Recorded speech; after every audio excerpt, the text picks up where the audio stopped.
আসসালামু আলাইকুম।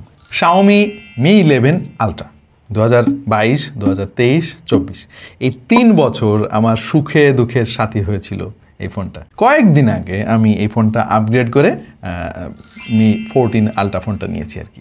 বাট এতদিনে কিন্তু এই ফোনটাই আমার মেইন ডিভাইস ছিল। প্রায় 3 বছর যেহেতু এই ফোনটা আমি ব্যবহার করেছি, এটা সম্পর্কে খুব ভালোভাবে আমি জানি, নারী নক্ষত্র, এর সুবিধা অসুবিধা সবকিছু। এবং এই 3 বছর পরে এই ফোনটা আবার আমাদের কাছে ফিরে এসেছে, ভিন্নভাবে ফিরে এসেছে। সাথে এসেছে প্রায় আইডেন্টিক্যাল আর একটা ফোন, Xiaomi Mi 11 Pro। প্রায় একই ফিচার ভাই, মানে দেখতে একটু আলাদা, বাট ফিচার 90% একই রকম। থ্যাঙ্কস GNG, আমাদের আজকের স্পন্সর।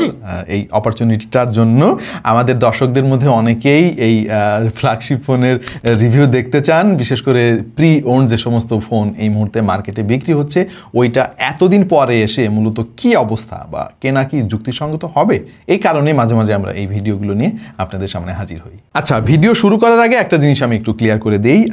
এই ফোনগুলো 2021-এ রিলিজ হলেও আমাদের কাছে যে ইউনিটগুলো এসেছে বা GNG যে ইউনিটগুলো বিক্রি করছে, এইগুলা কিন্তু ইউজড না। হ্যাঁ, তাহলে ভাই এত পুরাতন ফোন এখন কেন, এটা একটা প্রশ্ন আসতে পারে। প্রশ্নের উত্তর হচ্ছে, প্রত্যেকটা কোম্পানি তো তাদের একটা ডিস্ট্রিবিউশন চ্যানেল থাকে, সারা দুনিয়াতেই তারা ফোন মানে পাঠিয়ে দেয় বিক্রি করার জন্য, বিভিন্ন হাজার হাজার লাখ লাখ শোরুমে বিক্রি হয়। এখন প্রত্যেকটা ফোন তো আর বিক্রি হয় না, তাই না? এগুলো তো যখন একটা পার্টিকুলার টাইম পর্যন্ত তারা বিক্রি করার টাইমটা শেষ হয়ে গেলে যখন নতুন মডেল আসে, তারপরে আরও একটা আসে, একটা পর্যায়ে এসে অনেক বেশি পুরাতন ফোনগুলো ওরা রিকল করে নিয়ে আসে ওদের ফ্যাক্টরিতে, নিয়ে এসে ওইটা আবার অন্যভাবে ডিস্ট্রিবিউট হয়। সো ওই ফোনগুলাই মূলত, যেগুলো বক্স থেকে খোলাও হয় নাই, এই টাইপের ফোনগুলো বিভিন্ন সোর্সের মাধ্যমে সারা পৃথিবীর অনেক দেশে পৌঁছে যায়। এবং বাংলাদেশে এই ফোনগুলো তো মূলত দুবাই হয়ে বিভিন্ন সোর্সের মাধ্যমে আমাদের দেশে আসে এবং বক্স ছাড়াই আসে, শুধু ফোন আসে। এই ফোনগুলো এতটাই ফ্রেশ আমরা পেয়েছি, এর পেছনে যে IMEI সম্বলিত স্টিকার থাকে, ওই স্টিকারগুলো কিন্তু এখনও অক্ষত রয়েছে। ইভেন ফোনের ডিসপ্লেতে একটা প্রোটেক্টিভ ফিল্ম থাকে, সেটাও কিন্তু এখনও আছে। সো এইগুলাকে ওই সেকেন্ড হ্যান্ড ফোন, সেকেন্ড বলে অনেকে, প্রি ওন বা এই প্রি ওন শব্দটা বলা যাচ্ছে না। হ্যাঁ, এই ফোনগুলো পুরাতন মডেলের। এখন আমাদের ভিডিওর উদ্দেশ্য হচ্ছে, এতদিন আগের একটা ফোন এখন এসে কেনা কতটা যুক্তিসঙ্গত হবে। অনেকে এই ফোনগুলো কিনতে চাচ্ছেন, তার কারণ হলো ফোনগুলো যখন রিলিজ হয় সেই সময় 2022-এর দিকে আমাদের বাংলাদেশে আসে, তখন কিন্তু সেই রকমের একটা হাইপ ছিল। Xiaomi Mi 11 Ultraর দাম ছিল প্রায় 1,20,000 টাকার মতো, এবং এই Mi 11 Proর দামও কিন্তু প্রায় লাখ টাকার কাছাকাছি ছিল শুরুর দিকে। এখন প্রায় 3 ভাগের 1 ভাগ দামে এই ফোনগুলো এখন পাওয়া যাচ্ছে। অনেকের স্বপ্নের ফোন ছিল এই ফোনগুলো। সো এতদিন পরে এসেও সেই স্বপ্ন পূরণ করা কি ঠিক হবে, নাকি সেটা একটা দুঃস্বপ্নে পরিণত হবে? আমাদের ভিডিওটা মূলত সেইটা নিয়ে। এবং প্রথমেই আমি কথা বলবো হচ্ছে Xiaomi Mi 11 Ultra নিয়ে, কারণ এই ফোনটা ভাই আমার অনেক আপন, অনেক দিন ধরে ব্যবহার করেছি। আর ডিজাইনের কথা তো প্রথমেই বলতে হয় ভাই, এই ফোনটা যখন রিলিজ হয়, মানে এটা প্রথম দেখাতেই আমার মানে মাথা নষ্ট হয়ে গিয়েছিল। তখন বাংলাদেশে পাওয়া যাইতো না, অনেক সেলারকে আমি বলতাম যে ভাই এই ফোনটা আমাকে এনে দেন। বহু কষ্টে তারপর আমাদের দেশে আসা শুরু হয় এবং প্রথম ব্যাচে আমি কিনে ফেলি। Xiaomiর ফোনগুলো নিয়ে কিন্তু অনেক ইস্যু আছে, হ্যাঁ, বিশেষ করে UI নিয়ে অনেক ইস্যু আছে। এই বাগ সেই বাগ, আপডেট দিলে নানা রকম সমস্যা হয়ে যায়। বাট এই ফোনটা আমি 3 বছর ব্যবহার করার পরেও কিন্তু আমার সেই লেভেলের কোনো সমস্যা হয় নাই। আমার ক্ষেত্রে যেটা হয়েছিল, আমার হাত থেকে পড়ে গিয়ে ডিসপ্লে ভেঙে গেছিল ভাই, তারপরেই মূলত আমি ফোনটা সুইচ করেছি, সেটাও একটা Xiaomiর ফোন। এখন ফ্ল্যাগশিপ গ্রেডের ফোন ব্যবহার করার কিন্তু মজাই আলাদা। আপনি একটা এন্ট্রি লেভেলের বা মিড রেঞ্জের Xiaomi ফোন ব্যবহার করে এই ফিলটা কখনোই পাবেন না। 3 বছর পরে গিয়েও এত ফ্লুয়েন্ট এবং এত চমৎকার ছিল এর পারফরমেন্স, যেটা আসলে অবিশ্বাস্য মনে হতো আমার কাছে মাঝে মাঝে। মোস্ট ইম্পর্টেন্টলি এই ফোনের ব্যাটারি ব্যাকআপ যেটা আমি পেয়েছি প্রায় শেষ দিকে এসে, সেটাও কিন্তু খুবই চমৎকার ছিল। দেখেন, গত কয়েক বছরে কিন্তু প্রযুক্তির সেই রকম লেভেলের বড় কোনো জাম্প হয় নাই, মানে ঘুরে ফিরে আমরা একই রকম টেকনোলজি পেয়েছি। হ্যাঁ, চিপসেটগুলো একটু পাওয়ারফুল হয়েছে, আর UI আপডেট হইতে হইতে এখন একটা UI আপডেট দিলে দেখবেন 3-4 GB ডেটা লাগে।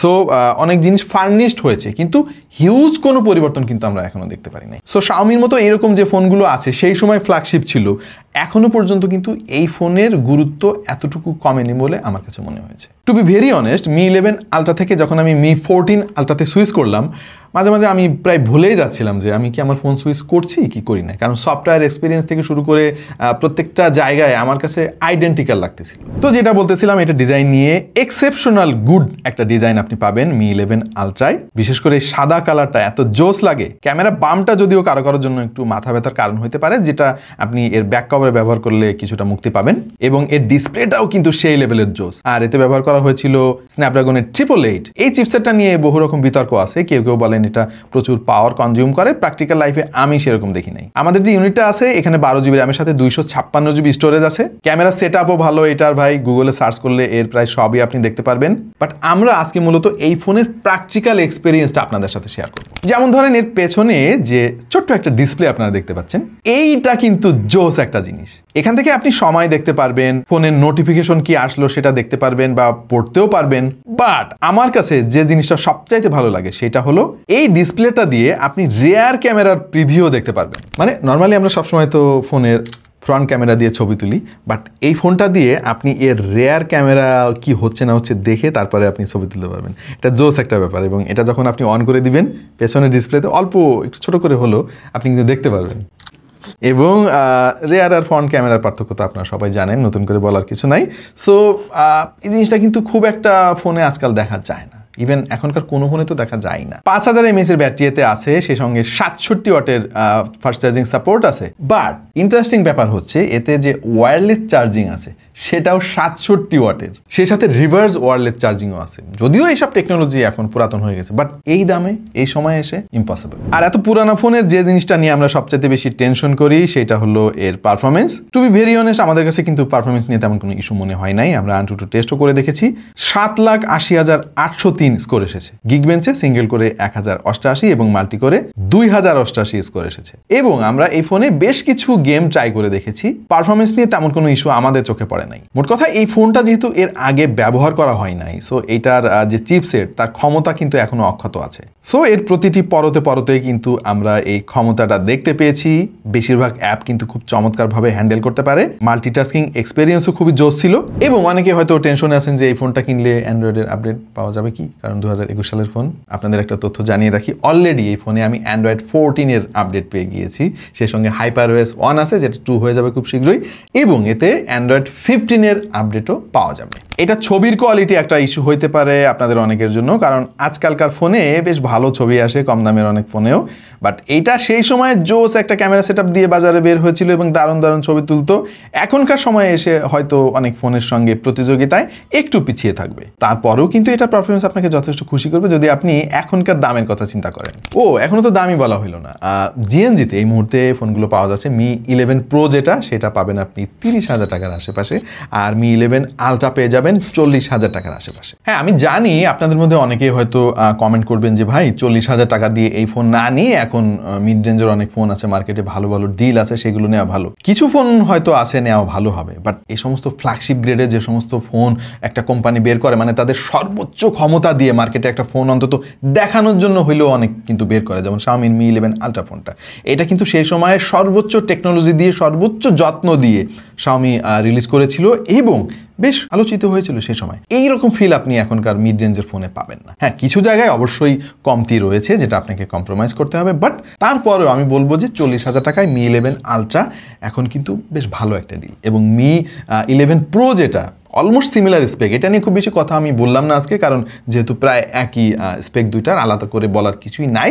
এটা ডিজাইন হয়তো এখনকার ফোনের চাইতে একটু পিছিয়ে থাকবে, কারণ রিসেন্টলি তো অনেক কিছু চেঞ্জ হয়ে গিয়েছে, বাট এর যে পারফরমেন্স কোনো কথা হবে না। বাস মানে এখনো পর্যন্ত আমার কাছে মনে হয়েছে যে 30,000 টাকায় মার্কেটে যে কোম্পানির ফোনই হোক না কেন Mi 11 Proর মতো পারফরমেন্স দিতে পারবেন না। তবে এরকম অনেক আগে রিলিজ হওয়া ফোনগুলো কেনার ক্ষেত্রে আপনাকে বেশ কিছু সতর্কতা অবলম্বন করতে হবে। প্রথমত এখানে বিশ্বাসের একটা জায়গা আছে। ধরেন অনেক জায়গা থেকে আপনি কিনলেন, বাট কেনার পরে কোনো একটা ঝামেলায় পড়ে গেলে তো আপনি খুব ভালো সাপোর্ট পাবেন না। ট্রাস্টেড জায়গা থেকে কিনলে আপনি এই টেনশন থেকে মুক্তি পাবেন। যেমন জিএনজি যথেষ্ট ট্রাস্টেড একটা প্রতিষ্ঠান, আমি যতদূর জানি তারা একটা ফোন বিক্রি করে দেওয়ার পরেও কিন্তু আপনাকে আফটার সেল সার্ভিস দিবে। এই ফোনগুলোতে কিন্তু ওয়ারেন্টিও রয়েছে, আমি বিস্তারিত ডেসক্রিপশনে দিয়ে দিব, অথবা আপনি জিএনজিকে ফোন করলে তাদের টার্মস অ্যান্ড কন্ডিশন সম্পর্কে বিস্তারিত জানতে পারবেন। এখানে আরও কিছু জিনিস একটু মাথায় রাখার দরকার, আর সেটা হচ্ছে যে যেহেতু যেহেতু ফোনগুলো 2021 বা 22 সালের, এখন মার্কেটে যত ফোন আসতেছে আর কি, প্রি ওন্ড ডিভাইস কিন্তু অনেক বাজারে সয়লাভ হয়ে গিয়েছে, যে ফোনগুলো কেউ না কেউ ব্যবহার করেছে 1 বছর বা 2 বছর, সে বিক্রি করে দিয়েছে, ওইগুলো বেশ ফ্রেশ কন্ডিশনে মার্কেটে আসতেছে। ওইগুলোর সঙ্গে এই আমাদের কাছে যে ইউনিটগুলো এসেছে, জিএনজির কাছে পাওয়া যাচ্ছে, এর মধ্যে ব্যাপক পার্থক্য আছে, কারণ এই ফোনগুলো এর আগে কেউ ব্যবহার করে নাই, ইনঅ্যাক্টিভ এই ফোনগুলো। অলরাইট, সো আমি Mi 11 আলট্রা ব্যবহারকারী হিসেবে কিন্তু এর যে দাম এবং যে ফিচার এবং এখনকার পারফরমেন্স যেটা দেখলাম, আমি কিন্তু এটা হাইলি রিকমেন্ড করতে পারি আপনাদেরকে। হ্যাঁ, যেখান থেকে কেনেন এই ব্যাপারগুলো মাথায় রাখবেন, আমার মনে হয় না যে আপনি ঠকবেন। এবং এই যে ফিল ভাই, ফ্ল্যাগশিপ ফোনের যে একটা ফিল, এইটা আপনি আসলে মিড রেঞ্জের ফোনে কখনোই পাবেন না। আশা করছি আমাদের আজকের এই ভিডিওটা আপনাদের অনেক কাজে আসবে। আপনার কোনো বন্ধু যদি এরকম মনে মনে ভেবে থাকে যে এই ফোনগুলো কেনা উচিত হবে কি হবে না, তার সাথে এই ভিডিওটা শেয়ার করে দিতে পারেন। যারা এরকম আরও অনেক ভিডিও দেখতে চান সামনে, তারা আমাদের চ্যানেলে সাবস্ক্রাইব করতে পারেন, তবে নোটিফিকেশনটা অন করতে ভুলেন না ভাই। নোটিফিকেশন অন করলে যেটা হবে, আমাদের পরবর্তী কোনো ভিডিওর আপডেট সবার আগে আপনি পেয়ে যাবেন। আর ভিডিওতে লাইক দিতে পারেন, তাহলে এই ভিডিওটা ছড়িয়ে যাবে আরও 10 জনের কাছে। দেখা হয়ে যাবে অন্য কোনো ভিডিওতে ভিন্ন কোনো বিষয় নিয়ে। সেই পর্যন্ত সবাই ভালো থাকুন, সুস্থ থাকুন, আর দেখতে থাকুন টেক টু দ্য পয়েন্ট।